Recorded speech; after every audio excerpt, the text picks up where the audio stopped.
Hey everyone, Joe Cosentino. Welcome to another episode of Coffee with Cosentino. Today we have Anthony Paone. He's an attorney with Paone and Associates right here in the Bronx. Welcome, Anthony. Thank you for coming. Thank you for having me. Anytime, brother. Anytime. You got any checks for us in that pocket? No closing today. All right. Today we're just going to have coffee and relax and have a little fun. So, Got it. Salute. So tell us a little bit about your background. I mean, you're a Bronx guy, obviously, like myself. You grew up in the Bronx. Born and raised from Arthur Avenue. Great, salute. Grew up right across the street, the signs of White Castles on Fordham Road. Okay. Worked in my family's restaurant for many years on Arthur Avenue. Which was the name of Dominic's Restaurant. Still there? Oh, yeah, absolutely. We recently had a nice dinner there. Oh, we thanks did. to you. Oh, we did.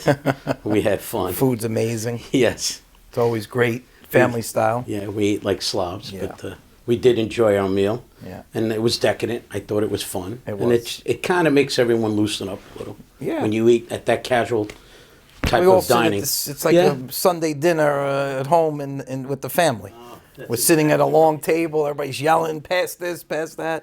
Except some of your guests that you had invited were about 6'4". left me this much. They put us in a little corner. Yeah.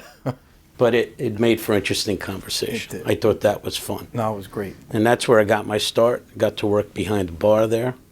And I think I developed great personality because of that. If it wasn't for my upbringing in the business at a very young age, I don't know if I could have developed into the type of attorney that I am today. Right. It's very important to have the ability to speak on your feet, deal with adversity, especially in the restaurant business. And when the booze is flowing, you can have different personalities and you can have some uncontrollable people. It's always good to be able to manage that. Develop that in the restaurant business. Managing people is not easy. And you know about that. Yes. And that's why a lot of the real estate deals that you manage to broker have that ability to, it'll get worked out. If Joe's on it, it gets worked out. Thank you. Got it. Great. So how'd you go from the Bronx, going from a restaurant to law school? You know, where'd you go to school? Where'd you go to? So I went to Pace Law School. I interned with the firm in Manhattan and got my start with zoning and administrative law. So what is that? So administrative law, when you're dealing with city agencies. So I was actually detailed on a lot of sushi restaurants. We had a lot of Japanese clients, so I did sushi restaurants. Which were big back in the 90s. Liquor licenses and health permits. But when I first interned, I did zoning. So we did variances. We did a lot of city planning work. So my taste for real estate was there. Right. And then when I got a full-time job in the city of New York with a private firm, I was given that type of detail, and I thought that was fun. Because they said, well, you've got a background in restaurants. You've got some background with city agencies, with your administrative law. We're going to let you run with it. So it took me to that next level. Then we worked with leasing, which was a whole nother area. Right. But at least I got my start there and I got my taste there.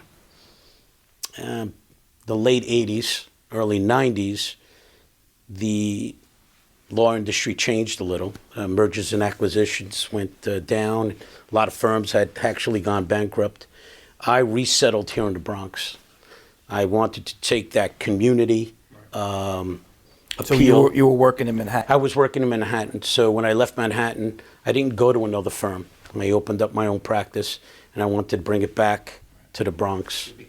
Having an entrepreneurial spirit, you're absolutely. basically seeing how your family ran a business. Right. It's in my blood. It's in your blood. It was in my blood, and I said, why not do it for myself? But I also had that desire to be that community office, the office that appeals to the locals. Yeah. Doesn't make you rich, but it does make a name for yourself. Right. And you become that family attorney. And I think that's what a lot of people strive for. Not to be just a family attorney, but to be recognized and appreciated by families. And now, multiple generations later, I'm their attorney. Like myself in the real estate business, I just talked about this with you and a couple of people that we know in common. it's that family referral. It's the father and mother that refer you to their child. That's right. And then you help them buy their first house, or you do a lease for them, or something, a business. You do a lot of different things. So you cover a lot of different bases. You help me with many different aspects of law. Yep. And I always refer you clients because I know I could trust you, and I know that you're going to give them the right information. So how do you help the community? Obviously, you're in the Bronx, but you do business in Westchester. You do I'm all business over. in the city. You're all over. You're That's in correct. Long Island. But how do you help? I don't limit my area. Okay, so your community Geographic is, area. I do not. I do not. Your community would be your client base. How I do do you my help? client base, which can take me out to the Hamptons, take me up to Saratoga, can take me out west to Rockland County, Orange County. I'll know if my services are warranted or if my fees that you're going to pay me are warranted. Sometimes a local real estate transaction in Columbia County doesn't merit my services. It could be handled at a lower level and a much, I guess, inexpensive price. So I wouldn't do that. Yeah. But it all depends on who the client is too, right? First person that the seller or buyer need to contact obviously is the realtor, but they also need to contact their lawyer. My first question they ask me is, well, how much are they going to charge me? Right. Oh my God, it's too much money. I'm like, well, do you want to pay for someone who's Correct. Quality, or do you want Right. a cheap, And flat rate lawyer? That's right. But my arrogant answer to that, and I wouldn't do that, would be, well, then if you're going to ask, then you can't afford me. I certainly wouldn't do that because everything is negotiable. But I want people to understand what the price is or why it's the price. I mean, when you call my office, there's someone answering the phone. Yes. You're not getting an answering machine. You're not getting my cell phone. Right. You're not in court. You're not. Right. I mean, a lot of attorneys, fighting with traffic. a lot of attorneys manage their practice as a sole practitioner with no help. Same thing with me. When you call my office, someone live answers the phone. That's correct. Myself, my clients have my cell phone. We text a lot, But in this you day give and out age, your cell phone. I do.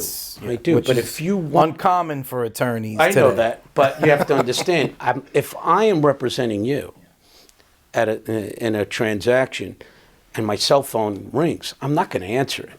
But if I don't answer, you can call my office. I have a staff. And when you have a staff, you're always going to be able to at least talk to somebody, express your either disappointment or your question, and you'll get an answer. Emails are always answered when you have a staff. But if you're by yourself, it makes it very difficult to be an accommodating attorney. You can be an attorney, but if you can't accommodate hours, immediate answers, people got an itch, they want it scratched right away. Sure. And I tell people all the time, if I don't have an answer, allow me to get you an answer. And my staff does that. And I think that's what's important. I still want to bring that element of or that level of service to the Bronx. With day and age, with emails and high-tech IT stuff, people still want to talk to somebody. People still want to see somebody. And that's one of the appealing things when you asked me to come here today. I said, I'm going to have a cup of coffee with you, but I want everybody to understand you appeal to them because of the personal service you give them. And that's why you and I are the same. We believe in that. And your staff, your staff is obviously, you have people answer the phones, but then you also have paralegal. Lease is great. Yeah. If I know you're in a closing or I got to ask a serious question about a deal, I know Lisa's going to have at least an answer, or she'll get me the answer. But the bank closing, somebody's always there. We're sending people out. We'll send people out to Montauk. We'll send people wherever we got to do to close a deal. That's great. It's sometimes at a loss.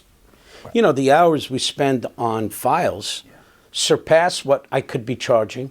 I mean, when you divide it by the amount of hours on a file, I'm not very proud of the fact I ain't making much an hour, but it works. It works. You do a great job. Tell us about recreation. So I know you have your Instagram is Leftover Lawyer. You like to cook. I see you cook. And one of the things you won't find on that Instagram page is anything that's legal or law related. It's everything is strictly food. It's strictly about food. And that idea stemmed from raising kids. And I would remember coming home late at night. Well, not late at night, but at night. Late enough where the kid said, there's nothing to eat at home. And of course, I would say, all right, let's open up the fridge and find something and be able to create something new. Well, there's a restaurant background. Well, that's the restaurant background, exactly. And I do love to make cook. jambot. That's when you ain't got a name for that dish. That's what you call it. But no, they are dishes worthy of serving as if I made it right then and there, if it's not just leftover. But it's also a form of stress release. People will say, how do you deal with stress? Right. I can deal with stress by cooking. And if there's, give me a platform of whatever's left in the fridge, uncooked or cooked, and I can make that dish, it helps me deal with stress. So that's one way of dealing with stress. What's your favorite dish? I mean, I'm a pasta guy, so I can eat, and I can make any kind of pasta, and that would satify me, but there's a lot. If you had one pasta dish to pick, what would it be? I'm a white clam sauce guy. Linguine with white clams. Yeah, I'm a white clam sauce guy. That's a great dish. But there are other... A little shrimp, too. I like the shrimp in the shrimp well, Dominic's does that, right? They do that a la John sauce. But I can tell you that... hot pepper. And you got to have that. I'm a spicy food guy. But I love my vegetables. I would prefer to cook fresh vegetables and serve it in different ways. So there's really no one go-to dish for me. Just whatever I feel like. It is. Well, if you want to follow Paone on Instagram, it's Leftover Lawyer. That's right. Sports teams. Obviously, sports are a big part of our business. We take clients out. We go to games. Who's your favorite sports team? Well, I've been suffering in silence for many years, so I'm a Jet fan first. Well, if they get Rodgers. Well, and that's the first step. But they do have a solid basically solid team. Solid defense. I don't bring them to another level. So I'm excited about the fall season with the Jets. I've also was a Met fan for many years. So. Yeah, I know. How's the Bronx? I feel bad for you. How is a Bronx boy? From Arthur Avenue. From Arthur Avenue. A Met fan. A Met fan. I don't know, but maybe we'll put the Yankee hat on. Listen, you can't consider me a traitor, but No, if I was it's to a wear New York it, team. because it's a New York team, and I'll root for all New York teams. But when the Yankees do play the Mets, I do root for the Mets. Well, I'm sure 1986 was a good year for yeah. you. But, at 9 years old, I wasn't raised on sports. You were working. I know I was doing stuff at home, but I wasn't raised on sports. So to be introduced by the euphoria of a Mets championship in 1969 and a Jets victory in 1969 sort of introduced me to only two teams. Right. I didn't realize there was hockey and basketball. Yeah. But then I did notice the Knicks play. But, as I get older, as much as I love sports, I don't think I go crazy for sports anymore. I think I find more joy in just hanging out with friends and having a drink and a good barrel laugh. Give me a good laugh. I'd rather do that.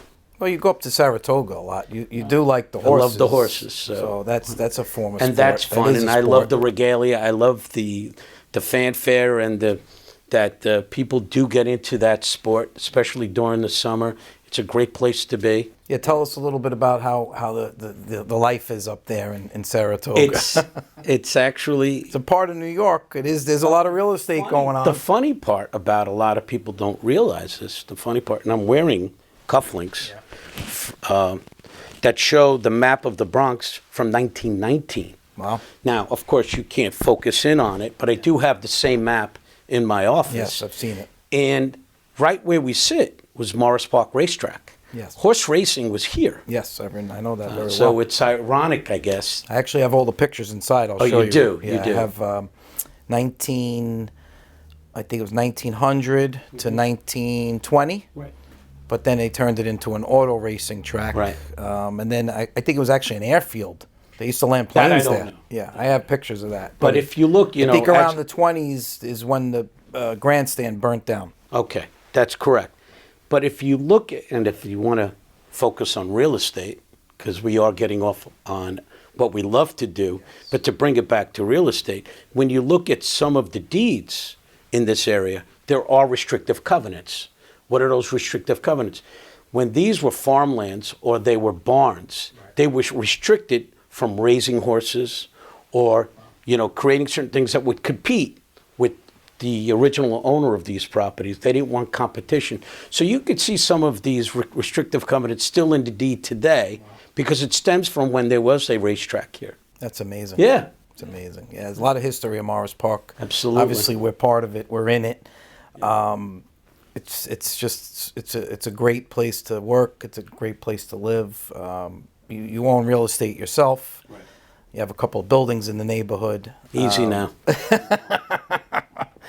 So, how did you get involved in real estate? Like, what brought you from legal, municipal work, or that? What was the passion, and what brought you to real estate? Some real estate, when I was younger, I didn't look to real estate for the liquidity aspects of it. I looked at it as a form of appreciation, forced savings. If you put something in real estate and didn't need the money, you wouldn't spend the money because it was in a hard asset.